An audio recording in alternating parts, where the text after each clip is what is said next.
Bienvenidos a Ciencia 360, el programa donde tus preguntas son contestadas con investigación científica y teológica. Mi nombre es Efraín Velázquez, arqueólogo y profesor de Biblia Hebrea para el Seminario Teológico Adventista Interamericano. Y tenemos la oportunidad de tener entre nosotros al doctor Félix Roberto Román, experto en química ambiental y profesor de la Universidad de Puerto Rico, recinto de Mayagüez. Bienvenido, Roberto. Un placer estar aquí con usted nuevamente. Al nosotros hablar acerca de la ciencia, en algunas ocasiones pensamos que estos hombres que se han dedicado a la investigación se han alejado de Dios. Son personas que puramente están involucrados en temas que son naturalistas y no tienen fe en alguien que es todopoderoso o en la Biblia.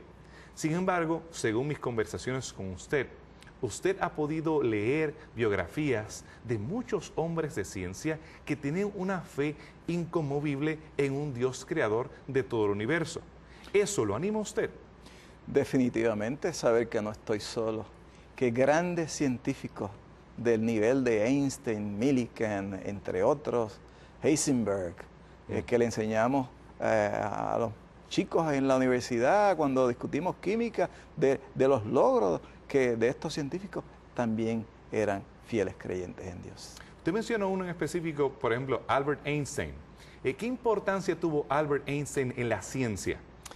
Es uno de los científicos más distinguidos del siglo pasado, fue uno de los que desarrolló lo que se conoce como la teoría de la relatividad, también trabajó en el efecto fotoeléctrico. Un hombre que realmente era muy respetado en el área de las ciencias. Entiendo que hay algunos científicos que le han llamado el hombre del segundo milenio. Sí, el hombre del segundo. Y también salió en la portada de una de las revistas, creo que fue Times, sí. como el hombre del milenio o algo así. Sí. Un hombre impactante y realmente su historia personal, naciendo en Alemania, yendo a Suiza y terminando en los Estados Unidos, es inspiradora y muchas personas han escrito y se han referido a él, pero en algunas ocasiones en las referencias biográficas, por alguna razón, olvidan el mencionar que él tenía fe en Dios, según tengo entendido. Sí, era un hombre que decía que entre más estudiaba la ciencia, más creía en que había un Dios. Tengo algunas citas que usted ha compartido conmigo que quisiera que usted tal vez me contribuyera o tal vez me ampliara según su experiencia. Por ejemplo, se cita a Einstein, lo hizo Ronald Clark, diciendo, yo quiero conocer cómo Dios creó el mundo. No está interesado en aquel detalle u otro de un fenómeno, el espectro de aquel o otro elemento. Yo quiero conocer sus pensamientos. El resto son solamente detalles. Sí, Einstein relata en ocasiones que inclusive él se sentía como un niño. Se sentía como un niño cuando entraba en una biblioteca y veía tantos libros y de diferentes idiomas, diferentes temas, y él sabía que alguien los había escrito, pero no podía entenderlo. Y él se veía como una persona que todavía le faltaba mucho que conocer y que entre más y más conocía, más se fundamentaba su fe en Dios. Pero qué contraste esa actitud que él tenía con algunas posturas que asumen algunas personas de arrogancia, que lo saben todo, que ellos han leído todo. Usted me dice que él se describía a sí mismo como un niño que estaba tratando de aprender cosas nuevas y que no las entendía todas. Qué interesante. Hay otra cita que me llama la atención. Dice que cualquiera que seriamente esté involucrado en poder avanzar en la ciencia se convence que el espíritu se manifiesta en las leyes del universo. El espíritu, usando letra mayúscula, vastamente superior a aquel del hombre, uno en cuyo rostro nosotros, con nuestros poderes modestos, nos debemos sentir humildes y de alguna manera nosotros poder, a través de la ciencia, seguir hacia un sentimiento religioso de alguna clase, que de alguna forma la religiosidad de alguna persona se puede considerar como ingenua. Sí, él era un hombre que tenía era un creyente en Dios y hablaba del universo, de las leyes del universo. Él entendía que el universo, contrario a lo que pretendemos, pretenden algunas personas pensar que hubo caos, pero no, él lo veía como un universo controlado por leyes muy definidas. Me llama la atención que la cita que usted mencionó al principio, que él dice que entre más estudia la ciencia, más cree en Dios. Sí. Alguna persona creía que es lo contrario, que entre más estudiamos la ciencia, menos creemos en Dios. Einstein, esa fue una de las citas que a mí más me impactó. Entre más estudia la ciencia, más cree en Dios. Y yo comparto ¿Esa ha sido su experiencia? Yo comparto esa experiencia con Einstein. No me puedo comparar jamás con él. Einstein ha sido uno de los más grandes científicos del siglo pasado. Sí, sí. Pero sí comparto que cuando estudiamos la ciencia podemos ver las maravillas que Dios ha creado. ¿Usted ha visto eso en otros colegas suyos o usted es solo, aislado? No. Tengo muchos colegas que son creyentes, cristianos y que entienden que hay un Dios creador, un Dios ordenador, un Dios que estableció leyes. Usted me hablaba de su profesor consejero, que era un hombre que entiendo que creía en Dios. Sí, yo tuve el privilegio de estudiar en la Universidad de Nebraska en Lincoln, hice mi doctorado allá y mi mentor se llamaba Edward P. Rack, era un químico analítico, químico físico, estudiaba, su especialidad era radioquímica y siempre recordaba con mucho cariño que él nos llevaba para cuando estaba el día de Thanksgiving, de Acción de Gracias. Él hacía una reunión y dábamos gracias, orábamos y compartíamos de las Escrituras. Y eso a mí me impresionaba, me sentía a gusto trabajando con él. Hay veces que algunos jóvenes pueden pensar que van a tener siempre un clima hostil, que van a estar en un salón de clases donde su fe va a ser ridiculizada. Y escuchamos tantas historias de horror, pero aparentemente esa no fue su experiencia. Bueno, muchos de los hombres de ciencias más destacados, yo te di una lista ahí que vamos a revisar, eran fieles creyentes de Dios, pero personas que realmente han contribuido al desarrollo de la ciencia.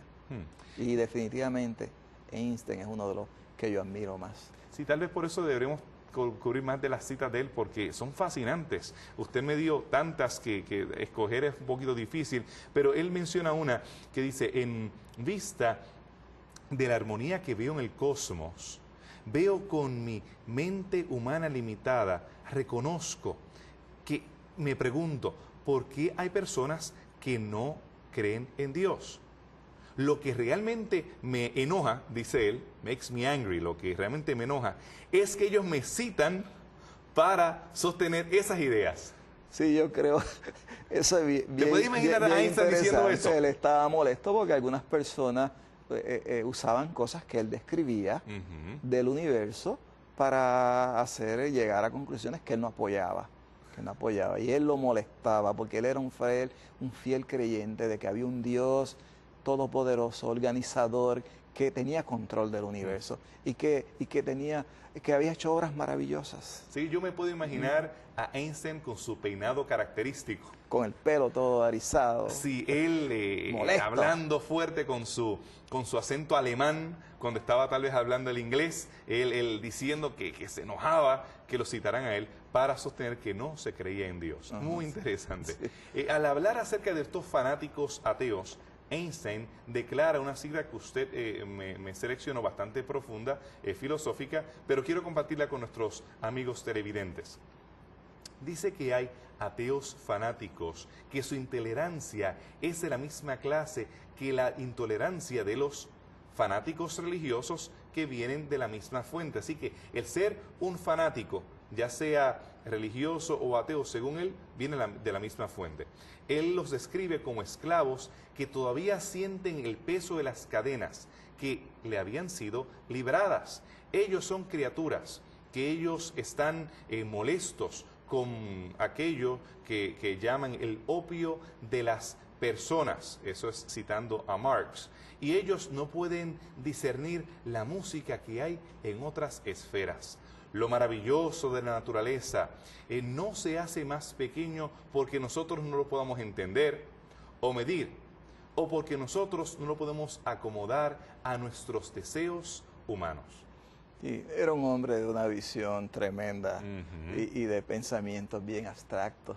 Y ahí eso es una muestra de su pensamiento con respecto a las personas que no comparten la fe como nosotros y que son fanáticos. Y yo creo que en ese sentido usted pues ha hecho un balance bien propio, porque usted tiene la oportunidad de hablar con la comunidad científica de forma tolerante, sin hablar de forma despectiva, porque a mí me entristece mucho cuando escucho retórica de parte de púlpitos o personas particulares que demonizan al científico, demonizan a aquella persona que cree en la evolución.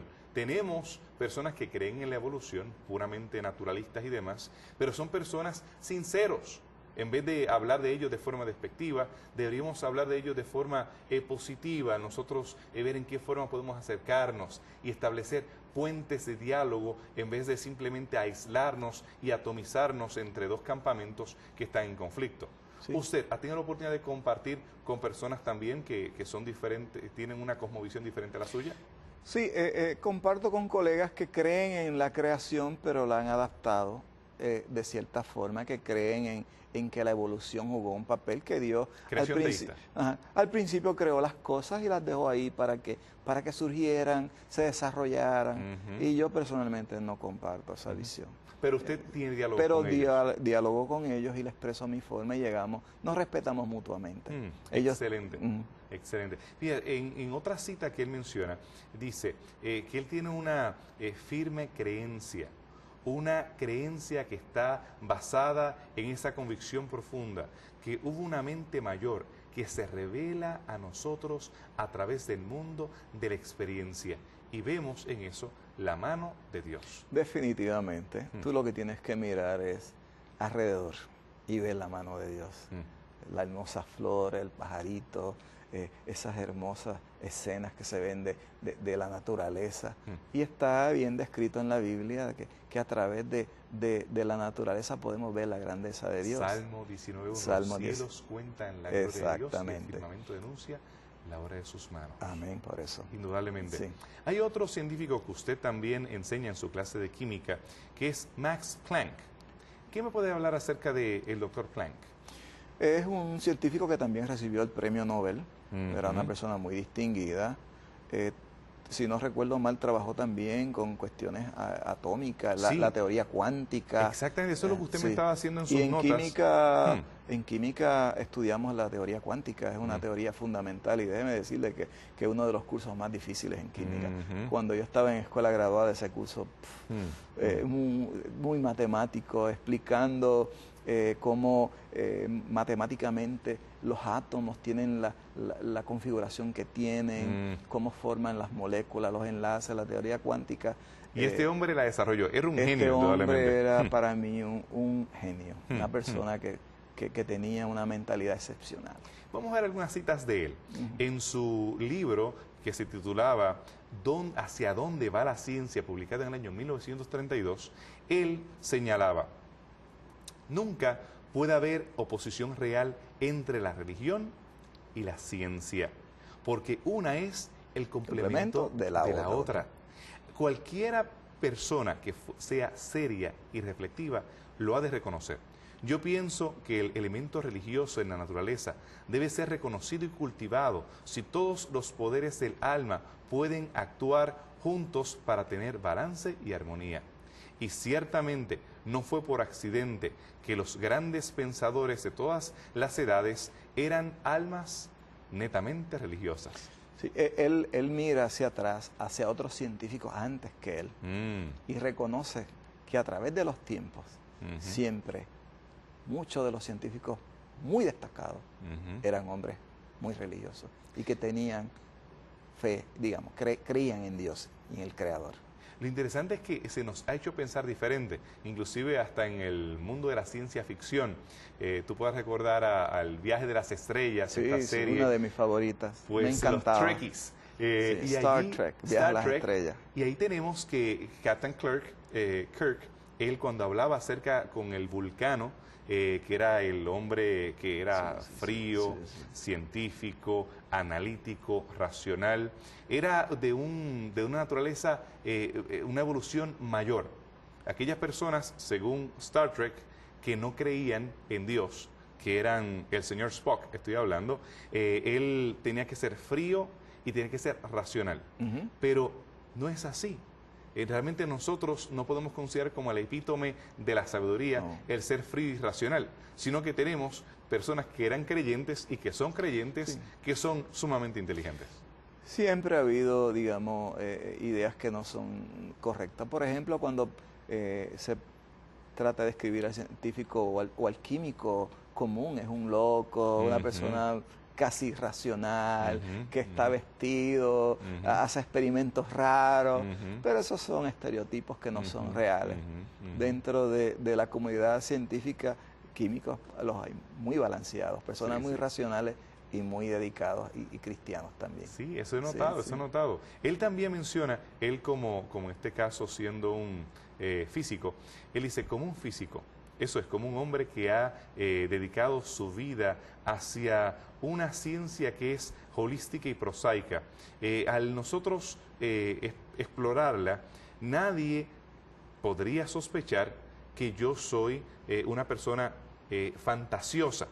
Y como tal, yo al estudiar el átomo, yo te puedo decir que no hay forma que yo sea fantasioso. Toda la materia está basada en el átomo y persiste por una fuerza que está en estas partículas atómicas para que las mismas puedan vibrar y las mismas se puedan mantener juntas. Es como un diminuto sistema solar, el átomo. Y así es que usted ha descrito el universo. Sí, yo describo el átomo como un diminuto sistema solar y él tiene una visión similar a la mía, de que hay una fuerza que controlan el universo, que hoy día lo conocemos como la energía oscura, pero esa energía controla, digamos, la energía está envuelta desde nivel atómico hasta nivel cósmica. Y es algo fundamental. Él dice que no hay materia sin esas fuerzas, que ese es el origen de la materia. Y yo concurro con eso, con esa idea de que esas fuerzas que están ahí, que controlan el universo, que Einstein en sus teorías también dijo que la energía es igual a la masa por la velocidad de la luz al cuadrado. En otras palabras, que la energía se puede convertir en masa y la masa en energía. Y lo vemos en la Biblia. Dios es un ser todopoderoso que hizo con los peces, con los panes y los peces del niño. Los puedo multiplicar. Nada, en donde único tú registras que de la nada sale materia ahí, porque Dios en su poder puede convertir energía en materia. De lo que no era. De lo que no era, es. Otro de los científicos que usted enseña y que usted comparte es Erwin, que fue uno de los laureatos en física. Su apellido es Schrödinger. Sí, Schrödinger. Otro muy distinguido que tratamos y discutimos en muchos de los cursos básicos de química. En el caso de él era físico, él también trabajó en la teoría atómica. En el caso de él... Teoría cuántica. De la cuántica también. Sí. En el caso de él, cuando él habla acerca de Dios y del diseño del universo, él habla acerca de un juego. Él dice que la ciencia es un juego, pero un juego en realidad, un juego con cuchillos muy afilados. Sí, muy curioso. Y él dice que la ciencia es como una fotografía. Es una fotografía que se parte en muchos pedacitos y que después pues tú tienes que usar tu mente, tu intelecto para armar ese rompecabezas. Así que él definía las complejidades que había a veces en el campo de la ciencia debido a que algunas personas perdían tal vez su confianza en el Señor porque se alejaban de la palabra del Señor o se alejaban también de lo que es la ciencia como tal o la evidencia que podemos ver de la complejidad de origen divino. Otro de los hombres que usted menciona es Werner Heisenberg. Heisenberg, él también fue otro premio Nobel para física y él también trabajó en la teoría cuántica, trabajando con el hidrógeno. también otro alemán en este caso. Él al hablar acerca de la ciencia, él dice que el primer sorbo de la ciencia, las ciencias naturales, ese primer, como hablaríamos, Sí, ese primer trago, sí. ese primer trago, te puede hacer ateo, pero que al final del vaso vas a encontrar a Dios esperando por ti. Esperando por ti.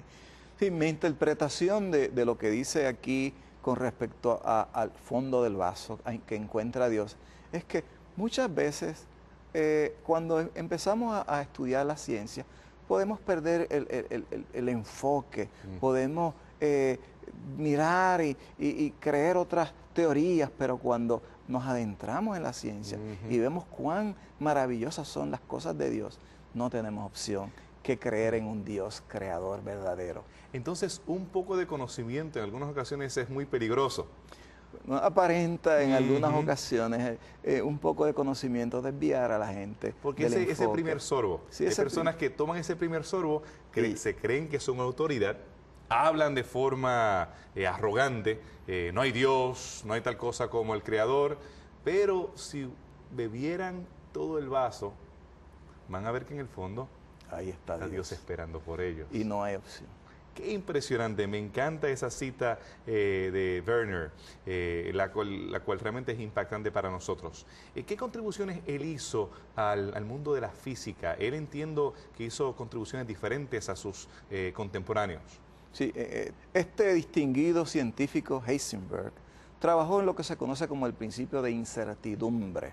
Y esto quiere decir que él postuló que es imposible ubicar el electrón alrededor de un átomo en un punto específico, que solamente se puede definir una región donde se puede encontrar el electrón. Y esta región juega un papel importante porque esas son las regiones donde se forman los enlaces químicos por compartimiento de electrones, y estos enlaces dan formación a moléculas y las moléculas pues son bloques de construcción.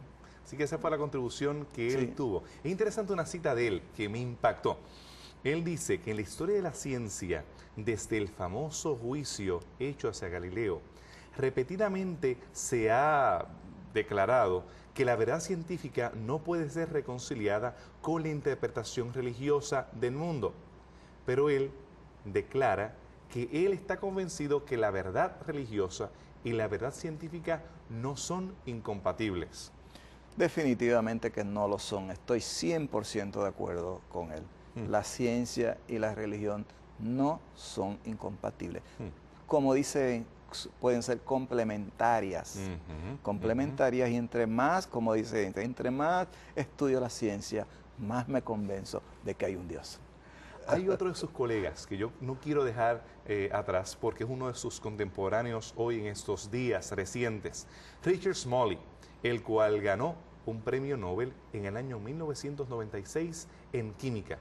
¿Qué me puede decir acerca de Smalley? Pues fíjate, Smalley es el padre de la nanotecnología y es una de las ciencias más actualizadas y es una de las que yo trabajo. Yo uso nanotecnología en mis experimentos, que son una nanoestructura, es una estructura que tiene alrededor de 10 a 100, menos de 100 nanómetros, quiere decir que es algo bien, bien pequeñito. Puede ser un conjunto de átomos que tienen unas propiedades. En mi caso, yo trabajo con nanoestructuras que son magnéticas, en conjunto con un colega que se llama el doctor Perales, y utilizamos estas nanoestructuras magnéticas para atrapar contaminantes. Como son magnéticas, después tú le aplicas un campo magnético y remueves el contaminante. Imagínate que tú tienes un vaso de agua contaminado con algo. Tú le añades estas nanoestructuras y luego aplicas un imán, la sacaste, ya el agua está limpia. Y esa es una de las áreas donde hago investigación. Sí. Así que Smalley es uno de mis héroes porque él trabajó en una de las áreas que yo...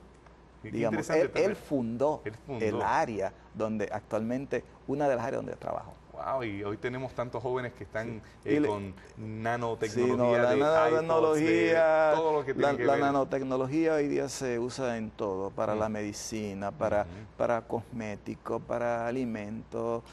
Es una ciencia que tiene un auge tremendísimo. Y interesante que este hombre es un creyente en Dios. Sí. También. Hay una cita interesante de él. Aparentemente en un momento dado él tomó el sorbo del vaso y se alejó de Dios, porque él dice que recientemente él regresó a la iglesia, a asistir a la iglesia de forma regular, pero dice con un nuevo enfoque, al entender que cómo yo puedo ver que el cristianismo es tan vital y poderoso en la vida de billones de personas hoy, aún 2000 años después que han pasado desde la muerte y resurrección de Cristo, sigue siendo de impacto para el mundo de hoy. Definitivamente, él dio en el clavo, como dicen allá donde yo resido, en el campo. Hoy día, a pesar de que esto es un evento que ocurrió 2000 años, está tan fresco y tan vibrante y tan como al principio. El cristianismo está cada día más fuerte y la meta es que se expanda al mundo entero para que se cumpla, venga la segunda venida de Cristo Jesús. Este hombre entonces se une a todo ese grupo grande que desgraciadamente no tenemos el tiempo de cubrir, hombres como Einstein, Galileo, tantos hombres del pasado. Sí. Hablábamos acerca de Johannes Kepler, hablábamos acerca de Sir Francis Bacon, hablábamos acerca de Descartes, de Pascal, de Sir Michael Faraday, de James Clerk Maxwell, tantos hombres que hicieron declaraciones poderosas acerca de su confianza en Dios. No solamente eso, todos esos hombres no son científicos comunes como yo. Yo soy un científico común. Fueron personas que hicieron historia. Premios Nobel, porque adelantaron la ciencia de una forma significativa. Usted es un hombre humilde y usted no ha querido tal vez enfatizar sus contribuciones, pero realmente las contribuciones que usted ha hecho han sido muy significativas, no solamente en el campo de la química, sino también en sus contribuciones en estos medios populares, poder hacer que las personas puedan entender aquello profundo de la ciencia de forma simple. Y yo tengo la confianza de que son personas como usted que no solamente publican en revistas académicas que leen 50 personas en todo el mundo porque son muy especializadas. En mi caso yo tengo que hacer lo propio también en revistas de arqueología, pero que también le damos la oportunidad a las personas que puedan conocer acerca de las maravillas de Dios. No solamente nosotros dialogar entre pares, entre personas que se encuentran en el mundo académico, sino nosotros poder compartir con el público en general acerca de la ciencia 360, ver cómo Dios puede ser encontrado en las partículas pequeñas del átomo y también en la grandeza del universo.